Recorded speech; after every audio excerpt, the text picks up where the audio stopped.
Hello, everybody, and welcome back to Beaver Dash. Today, I am joined by a very special guest from Sun Devil Dash, Wills Rice. Wills, why don't you tell everyone how you're doing? I know you just graduated, so congratulations on that. How you feeling, my man? I did. Finally got a good ASU football game. It's finally the first consecutive game they've played on the season. Kind of sucks. It feels like, for a lot of Sun Devil fans over here, we're kind of already waiting for next season, and this season's not even over yet. But it's like that all the way around the country. We're happy to have football, and we're happy to finally get a win over here. So, yeah. Yeah, I know. You guys it's been a really weird season for you guys. And that's why I'm really excited to dig into it with you, because you came in as one of the, I'd say, like, more hyped teams in the Pac-12. And then you had a disappointing – I wouldn't even say that first loss against USC was disappointing. You guys fought them right to the very end. And then UCLA, a little bit of a disappointing loss. But then last week against Arizona, it kind of looked like the team everyone was talking about. So I guess that kind of leads us right into our first question. This game last week against U of A, how real was it? Was that the ASU team you expected, or was that a little bit better than what you could have ever hoped for? I think it was a U of A team that definitely gave up. I mean, you saw it from the opening kickoff. We took the opening kickoff back, and it wasn't just, a kickoff to the 5-yard line. It was 107 yards deep into the end zone. It's 7 yards deep in the end zone. It's like, that doesn't happen really a lot. And that's just kind of lazy special teams. And next play, I think it was Arizona's second play of the game. They fumbled on a toss play. ASU scored on their first offensive play of the possession. And before 1 minute even passed, it was 14-0. And I think U of A just kind of gave up. And ASU, like I said, we've only played 2 games up to this point. So, these guys wanted to score touchdowns. They wanted to get some more stats, and, they wanted to play football. So we were scoring often. And I think the starters could have been pulled earlier, but because they've only played 2 games, like, how can, as a head coach, say, hey, you've only played 2 games this season, but, we're up by a lot, so you're going to get pulled early in the third quarter. It's like, you can't really do that. So I think it was a good team, a hungry team that kind of took advantage of a really bad team in a good situation for us. And I think there's a lot of expectation now for this week, because I don't think we're going to play in a bowl game with everything that's happened. There's been no announcement on that to my knowledge yet. But Jaden has had not really a disappointing season, but a subpar for the expectations we wanted him to grow into this year. And we saw some good highlights, I guess you could say, against Arizona, but how real was that is the question. That could be one of the worst teams in the Power 5. And it very well is the worst team in the Power 5. So, it's going to be interesting to see a good opponent and, a team that can actually run the ball and hold on to some clock, because, Arizona couldn't run the ball and they could not throw the ball. That's for sure. So they were just really just giving it back to our offense every play of the game. Yeah. I mean, this is why the Pac-12 this year has just been so strange to me, is because Arizona, the week before they played you guys, they played CU and they fought them. They looked like they were going to beat CU for that first half. So, and then they come out there against you guys and completely basically roll over, let you guys win. So it's just so confusing, because I feel like this year basically anyone can beat anyone in the Pac-12, which is what has made it so exciting. Touch on what you said, though, it kind of seems like the Arizona State team, looking at it from an outsider's point of view, obviously I don't follow it as closely as you, I haven't watched every single game, but it kind of seems you guys are trending up this way to an extent, whereas the Beavers, we peaked 2 weeks ago against the Ducks, and then we had a really tough loss to Utah. I didn't think we were going to be in that game, really, given that Jibia and Jamar Jefferson were both out for that. Still almost came back and won that. And then against Stanford last week, played really solid for 3 quarters and gave it away. So this team is just so bipolar to me, because sometimes we can look great, and we look great in specific quarters, and then we can roll over in other parts of the game. So it should be very interesting. With that being said, examining this upcoming matchup, actually, we'll highlight the keys later on. I want to ask you this, actually. Say this was a normal season for ASU. You guys came with huge expectations, obviously. You guys have obviously been very adversely affected by different getting COVID, different teams getting COVID, only played 3 games. If you had a 12-game season right now, where are the teams at right now? Do you expect you guys would have won 8 games, 7 games, or where do you think you would have fell? I mean, I really think it's really hard to say. I really think we should have beaten USC. I mean, they got an onside kick recovery, and, they went down and scored. And, that happens probably, 2 out of 10 times. Just unlucky. And the defense had really held them the entire game until those 2 drives at the very end, and we were up 13 and lost by 1 point.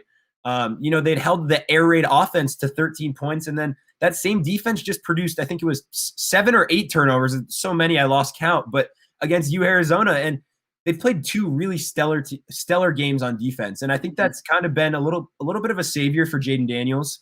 But Jaden Daniels hasn't, dating back to last year, he's never really put them in a position where he's going to lose them the game because he doesn't turn the ball over. And I think when you play good defense, we've been in every game. USC came right down to the wire. UCLA, we kind of got, not that I'm blaming the refs, but the last drive got blown up on a illegal man down field call by the refs, and it was just a bad call, and you're very, very close to a few bad breaks away from being 2-0.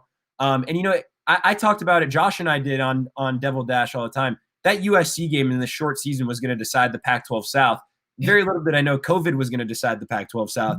But it's a year that it's really tough. Like, does the Pac-12 South mean anything? USC's undefeated, and they're 13 in the polls. It's like the Pac-12 has not been good this year, and it's hard to say they wouldn't win at least 8 games, considering that they're a better team than they were last year defensively, and they're going to be really good next year because they're not losing a lot. It just kind of sucks that the 1 year we have a potential first round draft pick, top 2 to 3 round draft pick and quarterback, that we kind of just get one of his years tossed out like this. And it doesn't happen a whole lot at ASU. You get an NFL style quarterback, so it's a little disappointing, and that's why we're all kind of looking forward to next season. It's hard for us to kind of put this season under a microscope because we don't even want to think about it like that. Well, no, a couple of things that you said that kind of resonate with me as well, because I'll start with what you said, putting the season under a microscope. Basically, our coach, Jonathan Smith, I wouldn't say by any means he was coming in under the hot seat, but by any means, he's done a pretty good job of helping turn this program around. But what me and Morgan were talking about on past episodes of Beaver Dash, it's just so hard to draw any conclusions from this season just because it's such a weird thing. Look, one of our losses this year, we had our best player out because of COVID. That would never happen in another season, One game we lose to Washington because, well, we didn't show up. I don't think we deserved to win anyway, but the refs also basically screwed us, didn't give us the spot twice in a row. So it's super interesting. The other thing, when you're talking about Jaden Daniels, the same kind of thing is with Jamar on our end, because this is probably the best offensive player we've had in my 4 years here. I mean, before he got COVID and before that Utah game, it looked like he was going to run away with the Pac-12 Offensive Player of the Year. I mean, he ran for over 200, I believe, against the Ducks. Played really great, and then it's kind of his season just kind of taken from him, and it's very tough. Because when you look at schools like Arizona State and Oregon State, we're not the powerhouses of a USC or an Oregon. We're not going to get recurring recruits most of the time until maybe if we establish a tradition. But it is interesting. The other thing I want to ask you, so Arizona State, they've played 3 games. If there was one other team in the Pac-12 that you want to see how you matched up against, did you have one in mind, like coming into the season? Or I guess I'll answer and kind of get your take on it. I really want to see you guys have a chance to go against CU because, as you know, I'm from Boulder, so I have a ton of friends who go to CU, talking trash about how solid their team was. And I really don't know if they were as solid as that record shows because, don't get me wrong, they have a good team. They're well coached, but I really want to see that Arizona State-CU matchup. Yeah, I mean, I think a lot of fans here would love to see CU, considering, they kind of got ranked, and I think talent-wise, obviously, they can run the ball there, but so can we. I think our defense, could stop their run game, and I don't know if that would be really a matchup we would love to see. I think a game that a lot of ASU fans would love to see would be Utah because we had a really hot start to the season last year. We were, ranked. We'd beaten a Cal team that, was ranked, but what probably was overranked where they should have been. And we had a game with Utah where, Utah was obviously a great team last year, and their defense, I want to say our entire team was held to under 100 yards for the game. And it was that pathetic. It was like we were absolutely dominated. And I know Utah obviously lost a lot, not the same team, but I think we were kind of ready we had that young team last year. They got that old team that graduated. Yeah. And I think we kind of wanted to see Utah, and, I think we were the more talented team than Utah. So I think we kind of wanted a little bit of a revenge game from that spanking they gave us last year. Yeah. Well, it's interesting you say that because that was exactly the same team that Morgan and I said if we could play one team was Utah. We really want to play Utah coming into the season because the last year they beat us 55-7, completely embarrassed us. That was on our home field too. It was Luton, his worst game of his career, got nothing going. And we were so excited because we're like, they're kind of treading down, we're treading up. We just beat the Ducks, we're ready to play them. And then Jamar gets COVID stretched literally 3 hours before the game. Yep. And that was heartbreaking. But that is the thing. It's just so interesting. This year more than ever, the Pac-12 is so even. It's insane. Which also, it kind of makes me happy because if the Ducks can somehow win this Pac-12 championship, I have a built-in excuse that it just doesn't matter this year because really the only team that's been impressive throughout the year, one could argue, I guess CU has to be up there because they've looked good. They've been 4-1. And then USC. But, I mean, all of our USC colleagues or whatever are saying they should be in the college football playoff. I don't see it. They haven't been like a team with a winning record. Yeah. So I don't really know. It's Pac-12. It's hard to predict.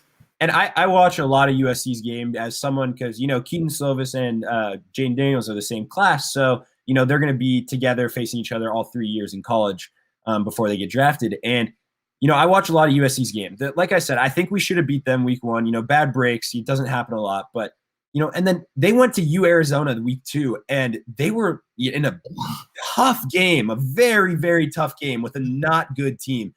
And, they looked good against Utah. I'm trying to remember all their games. They looked good. But yeah, great against Washington State. And that was, again, they pummeled on them early. And I think Washington State kind of just gave up early in that game. And but again, it's not a team that's been overly impressive. I will say this. I'm not saying USC loses tonight in the Pac-12 championship. I would be not surprised at all if Oregon wins this game, though. Because, I mean, Oregon is just as talented a team. And USC has talent. But, like, I would say any USC fan, if you're out there watching, have you met the expectations from what you wanted to see with your team? Take the record aside. If you took just the games and how they've been played, are you impressed with your team? And have have you gone ahead of expectations? I don't think they have. And I don't think any team in the Pac-12 has, besides the 5-0 record. Mm-hmm. No, that's actually a great point because I see it on Twitter, I see it all the time. These USC fans, they want to cherry pick these stats, basically like, our opposing, like our strength of schedule, blah, blah, blah. We're 5-0. And that's actually a great point. It's like, look at the actual game film. Tell me if a 1-point win, no disrespect to Arizona State, but tell me if a 1-point win over Arizona State is impressive. Tell me if barely beating University of Arizona was impressive. But enough USC talk. They get enough talk on ESPN. Let's move on to our next topic. It's surrounded about the defenses of both of our respective teams. How big of an impact do you think each of these defenses are going to have on this game? I mean, yeah, like I said, ASU had 7 or 8 turnovers last week. And obviously, if you turn the ball over 5+ times, I would like to see the win percentage on any team that's turned the ball over 5+ times. You're not going to win games doing that. Obviously, that's not going to happen every game. But, it's going to be – I've tried to urge ASU to find an identity. Josh and I have talked about that all season. Find that identity. And I always wanted to be rush the passer and turn the ball and, create turnovers. They really have not been rushing the passer all that well. They've been getting, pressure, but they haven't been getting the sack production that, they've had in recent years where, they've had to send the blitz. But the thing is, they're playing great coverage. It's just tough because we lost, a starting corner and a starting safety due to unknown suspensions from the team. And the backups played against, the 2 new guys played against Arizona, and they played great, I guess you could say. But again, at what did they play great? Were they playing a JV football team? So it's hard to say. But I'm still looking for ASU to rush the passer more because if they can't do that, you're not gonna, you're asking a lot from your coverage guys week in and week out. And, that's probably one of the hardest positions to play is, corner and safety. So I look for ASU to rush the passer. And if they can do that, I think they're going to be blitzing more to try to stop the run. But I would watch Oregon State on play action. Not that I watch a whole lot, but I think ASU is going to be heavy committing the run because we'd like to shut down star players. Against USC, we probably did the best all season against Amon-Ra St. Brown. We held DTR to a pretty good game. We got Gunnell pulled for U of A. So I think we like to kind of target other teams' best players and, kind of hold them to average games, So I think that's going to be something to watch for is the play action. Yeah. No, yeah, that is a good point. I want to ask you, though, because I was just looking over the stats. Tyler Johnson on your guys' team, he does have 5 sacks. Are those kind of fluky? Did a lot of those come against Arizona, or does he have a real impact on the game from a? He actually, so if you look at the Arizona stats, I don't have the box score in front of me. I want to say the leading sack leader for ASU was only like 1.5 to 2 sacks. It was really a whole lot of team play because a lot of people were getting playing time. Tyler Johnson, he's a great player. I actually played against him in high school here in Arizona. He's about 40 to 50 pounds bigger than he was in high school now, but he's an athletic dude. He played tight end and punt returner in high school and really could do a little bit of everything. And now he's on the D line at the end, and he really comes up with a lot of third down sacks. Makes big plays in big situations. Like, a short 3rd and 3, if they're running a pass play, seems to get off the edge. And the thing about ASU is they really get a whole lot of production from everyone. I know 5 sacks in 3 games is fantastic, but it's really it's not like he's the star of the defense at all. And I think it's something to note that ASU's D line is probably led by a guy that I really like, DJ Davidson, but he's more of a run stopper guy that kind of eats up a double team and can stop a run. ASU doesn't really have that star guy to rush the passer. As the best guy in their front 7 is probably Merlin Roberts at middle linebacker. So it's just kind of it's been a team that's really done it all together. And I think it's interesting because especially after they lost those 2 guys. But I wanted to ask you about 2 guys on your team that I was looking at that really jumped out to me: Avery Roberts and Jaden Grant. I mean, those guys, they're statistically, I know, I believe Roberts, he only has like 1 or 1.5 sacks on the year, but I think he's leading the Pac-12 in tackles right now. That's really impressive. Someone that's just flying around the ball. That's someone you always hate to see as an offense. So, tell me about those 2 guys. Yeah, so I'll start with Jaden Grant. He's kind of a crowd favorite because I'm not sure if you ever watched Last Chance U on Netflix, but he's a guy from Last Chance U. So it's kind of cool when he had the kind of the game-sealing interception against the Ducks in that Civil War game. Twitter kind of went crazy because it was Last Chance U star getting a big play on national TV. So he's really great for us. The thing I like about him, I would not say he's the most technically sound coverage guy, but he is never afraid to make the big play. He's always going for big hits. I like how he makes appropriate gambles. He's leading our team in interceptions. So I really like that from him because he puts pressure. He basically puts pressure on the opposing team's QB that they can't make like a ballsy throw because he's never hesitant to try and go make that play. On Avery Roberts, the thing was, we came into this season and he was really under the radar. It was really the guy to look out for was Ahmed Rasheed Jr. He was our outside linebacker. Last year, he led the Pac-12 in sacks. He was projected to be a first-round pick this year. And to this point, this season, he has 0 sacks. He has, the most tackles he has in a game is 4. And the real reason for that, it's easy to look at that and say he's had a disappointing season, Hamilcar. And in many respects, he has. But the other thing is, if you watch him, he's really attracting double teams basically every single play, which opens up a lot of holes for Avery. So while I'm not taking anything away from Avery, I think he has benefited from the increased attention to Hamilcar. But with that being said, Avery is just so solid in the pass or the run. He's just seems like he's flying all over the field. I'm sure you'll see him in the Arizona State game because I'm willing to bet money he's going to lead our team in tackles. He gets all over the field. There'll be a play on the right side of the field. It'll be a screen pass. Somehow he's the first guy there, and then there'll be a post on the left side of the field. He's right there. So, I mean, he kind of plays a little bit of like the free safety as the middle linebacker when it's in when we're in pass coverage. But, I mean, I really like him. He's pretty explosive out there, and he's just a really solid tackler. He's the one guy I count on when I see him in the open field making a one-on-one tackle for our team that he can actually do it. Yeah. And I got to ask, what does your defense excel at more? Would you say you're more a run-stopping defense that kind of gets beaten deep, or a good secondary that gets gashed in the run? Yeah. Well, if you were to ask me this after our second game against Washington, or really if you would ask me against Cal, in our first 3 games, my answer to you would be absolutely nothing, because I have seen this team for 4 years. We have one of the worst defenses I've ever seen. Our first 3 games, my co-host Morgan Heffelfinger, he put it best. He said watching our defense is like watching a bunch of children try to tackle a grown man who's covered in butter, because that's how many tackles we miss. It's brutal. But with that being said, I think the Ducks game, that was our turning point. That was when the defense turned a corner. And I still want to say we excel at stopping the rush, and that's actually one thing I'm pretty worried against going against you guys, because you're averaging almost 6 yards a carry. But we don't excel at stopping the rush. We don't excel at stopping the pass. But what we did against the Ducks what we did against Utah, what we did against Stanford, and what we did against Cal actually too was we play really good situational defense. And I always joke with my friends, our defense literally does not start playing until they have to play. If you look at that Ducks game, we had 2 timeouts and they had the ball with like 2 minutes 30 seconds left. So basically they get a first down, we win the game. Our defense comes out there, stops the run 3 times in a row. When before that, 7 yards a carry. So it's like, why weren't you doing this the whole game? Same exact thing in Utah. We ended up losing that game, but we had to get a stop to get the ball back to our offense, and we did it again. So I think that's what we do. We're kind of a bend don't break mentality. We held Stanford to a couple field goals, and while that's not the best thing, I'd love to have a team that's like, oh, we're going to get off the pass, or we're going to be able to stop the rush. But I will take this for the time being because I think our defense gives us a chance to win, which is more than I can say last year or the 2 years prior.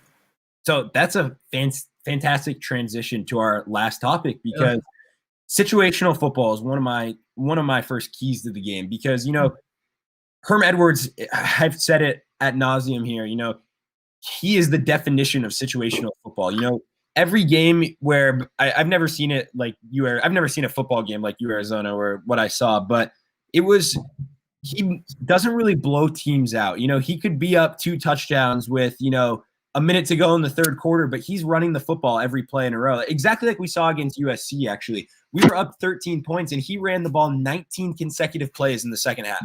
19 consecutive plays. And that's just what he does. He wants to burn clock, keep his defense off the field, and it really makes comebacks available when you play against good teams with talent like USC. But that's sorry, go ahead. I want to, before you touch on your second point, I want to talk about that one, but keep going if you had something else. Yeah, no, I was just going to say Jaden Daniels, that's what makes him the best. Is he, even though he hasn't been filling up the stats, it's those 3rd and 3s, 3rd and 4s where he can run for 5 to 7 yards that are back-breaking for defenses. So that was one of my keys of the game was, those situational plays. So that's why I think it's interesting that you say your defense is situationally good. Mm-hmm. No, yeah, that's a really good point. And I think that situation, I didn't know that stat. You guys ran it 19 times in a row. That's insane.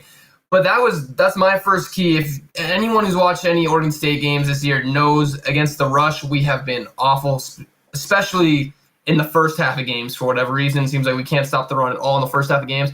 I was looking through you guys' stats. You have Rachaad White. He's averaging 9 yards a carry. Obviously, if you take away his 93-yard touchdown run, it's down to like 6 yards a carry. But then you still have DeMonte Train. I don't know how to say it. Train. Yeah, he's about 6 yards a carry. So, I mean, you guys have a really solid rushing attack. You've been able to basically build this with a multitude of different guys out of the backfield. And then also Jaden Daniels, as we know, he's a dual threat guy. So that's my first key is if you guys are going to try and play that situational football and keep your defense off the field, which is smart, our defense needs to answer the bell, and we need to be able to stop the rushing attack. Moving on, what is your second key to this game? Well, it's kind of going along with the running backs. These 2 running backs, his name is DeMonte Trayanum. He's a freshman, and he's been a beast. He's probably the better running back, but what makes the backfield so special is this guy, Rachaad White, he's been has such great pass catching ability out of the backfield. So I think U of A actually did a pretty decent job holding Trayanum, to a somewhat average game for the game that everyone else had. But, when you see him try to commit to Trayanum, we saw Rachaad White, who's normally a pass catching back, go off for, some great carries against Arizona. And, he had another 55-yard touchdown against USC. He played well against UCLA. And, it's kind of hard to stop one of them. So, I just urge one of them, one of them has to have a good game. If one of them has a good game, I think ASU wins. Where if both of them have a bad game, Jaden Daniels is going to have to answer the bell, like you said, which he hasn't done to this point in the season, to be honest. He had an opportunity against USC and UCLA with at least one timeout and over a minute to go to push the ball down to the field for a game, game tying or game winning score. And he didn't do it either time. So, maybe that is a good thing for, needing Jaden to answer the bell. But that's one of my second keys of the game is one of those running backs, either Trayanum or White, need to have a good game. Yeah, no, that makes sense. A little bit of a side note, I don't want to get too off on a tangent, but would you say Jaden Daniels, his draft value, has it kind of plummeted this season, or do you think it's still holding that, what you're saying, second, third round range probably? Again, I think he has a lot of talent, and there's always runs on quarterbacks. I think he's going to be taken higher than he probably should, to be honest, because if you look at that class, it's Slovis, it's Howell out of North Carolina, and then Jake Daniels is probably the third best quarterback in that class. So, he might even go in the first round just for, base of needs off quarterbacks. But I think it's, again, falls where do you deem this season? Like, how much weight do you put on this season due to COVID? Because, like I said, that U-Arizona game was the first consecutive game ASU's played all season. They played one game after a 10-month break against USC, which, we saw sloppiness, like onside kicks, which you haven't practiced the whole ton. And then, we saw a bunch of penalties against UCLA. And then our finally second game in a row, we got it together. And I think that's kind of like what we talked about in the first topic of, is this the team ASU's expecting? Again, how much weight do you put into this season? And I think that's where you can kind of answer the question on Jaden Daniels' draft stock. Yeah. Because if you do put weight into it, it's definitely fallen. Yeah. No, that makes complete sense. But like you said, we've seen it one too many times, NFL teams just taking the next best quarterback, even if there's way better value at the draft pick. But aside from that, my second key to this game, it was initially to slow down Tyler Johnson. But I think after you kind of talked to me about the defense, it's really to slow down that really we just can't allow pressure from anyone on our quarterback. I think Chance Nolan, he took over the starting job when Gebbia had his season-ending injury that last play of the Oregon game. Chance Nolan, the thing with him, he's not as good of a passer. He brings a whole other dynamic to our offense because he's a dual threat. He has like a top 540 on our team, so he's very fast. I'm hoping that I'm thinking your guys' pressure won't get to him as much because he'll be able to get out of the pocket, but I think that'll be a huge key. Is the first one for me, stop your guys' rush game, and then also protect Chance Nolan, give him a chance in the pocket. What is your third key to this game? My last key to the game is get Frank Darby going. He's our senior wide receiver. There was talks before the season. He said he wanted to be the third consecutive first rounder in a row for ASU with N'Keal Harry and Brandon Ayuk the last 2 years going in the first round. And he got hurt the first game against USC. Obviously, COVID canceled, but I want to say he has 4 catches on the year, 5 catches maybe, because believe it or not, our leading receiver against U-Arizona only had 2 receptions. That was the most receptions out of anyone on the team. We were running the ball and had a lot of turnovers. So, I mean, he was the only player going into the season with over 10 D1 receptions on the team. So, we were really kind of leaning on him for the offense. And last week we didn't really need to lean on anyone, but, get Frank Darby going. I think something to watch as a Sun Devil fan would be if he doesn't get going, does he return for another year since everyone got their eligibility for another year? Does he come back and really try to win the Pac-12 South at another shot next year? I think that's something to watch. Yeah, no, that's super interesting. I've kind of been trying to avoid that reality. This might be the last time I ever see Jamar Jefferson play this week because it's sad. I mean, this is the last time we're going to see a lot of these seniors play, but the last the last key I have, it actually revolves around Jamar and Chance Nolan is initially. So I've been fighting for Chance Nolan to be the starter all season because I like that dual threat aspect. I thought if you combine Jamar Jefferson, who's an outstanding running back, with a guy who can also run, those read options would just be unstoppable. And they've only played one game together. It was last week against Stanford, and it was Jamar's worst game of the season, which I never would have expected. Jamar only ran for 80 yards, like 4 yards to carry. And they just looked out of sync. It seemed like sometimes Coach Smith, he was trying to call plays for Nolan to get going, and he called plays for Jamar to get going. There wasn't a good synergy in the offense. So I'm really hoping we can strike that balance. We can get Chance Nolan and Jamar going simultaneously. And then I think if we can do that, we put ourselves in a really good position to win. That being said, I'm predicting for this game, I think it's going to be a shootout. I don't think we're going to be able to stop your rushing offense at all. I just don't have a lot of faith in our defense. We're going to be able to stand up to that. I think Jaden Daniels is due for a big game. He has to have a big game out of one of these 4. And then I'm looking at Chance, Nolan, and Jamar. I think it's going to come together. They showed hints of it in the second half of that Stanford game. And then if this really is Jamar's last game, who he loves Oregon State, I think he's going to go out there. He's going to put on a show for all of us. And, I got to go with my boys. I'm taking us in a shootout, 42-38. What is your overall opinion of this game? How do you think it's going to go? And what's your final score prediction? I'm a little nervous about this game because ASU, we lost to you guys last year. Last year, sorry. And we never play in Corvallis well. I remember I was telling my co-host Josh that I remember, with the first year of the college football playoff, ASU was ranked like number 6 and they were close to making it. And we went up to a Pac-12 after dark game in Corvallis and laid an egg, and really ruined our playoff hopes in the very first year. And I think it's scary for ASU. That cold weather. I don't get it. They don't play well, but that being said, this team's built a lot differently where we run the ball. Mm-hmm. I don't believe it's going to be as high scoring. Herm really likes to control the clock and keep the game close. My guess is, a 31-28 ASU victory. That's my guess. I think it's going to be a lot closer. Yeah. No, I think it's going to be a good game, and I'm really, that's all I'm asking for. I'm hoping for a nice competitive game. I'm hoping both teams keep the turnovers down, keep the penalties down, and we're going to see some good football. But that being said, this is going to be our last game of the season for each team, respectively. So it was an honor to preview it with you, Wills. I really appreciate you coming through. For everyone else, thank you very much for watching this crossover episode of Beaver Dash. Again, I was joined by my man, Wills Rice. Go give him a follow on Twitter. We publish columns exclusively on sportspac12.com, or you can follow us on Twitter at sportspac12. You can find us on Facebook, Instagram, Twitter, and TikTok at Dash Sports TV, and find us on the web at dashsports.tv. Once again, I'm your host, Gus Light, joined by Wills Rice. Thank you guys very much for tuning in, and we'll catch you next time.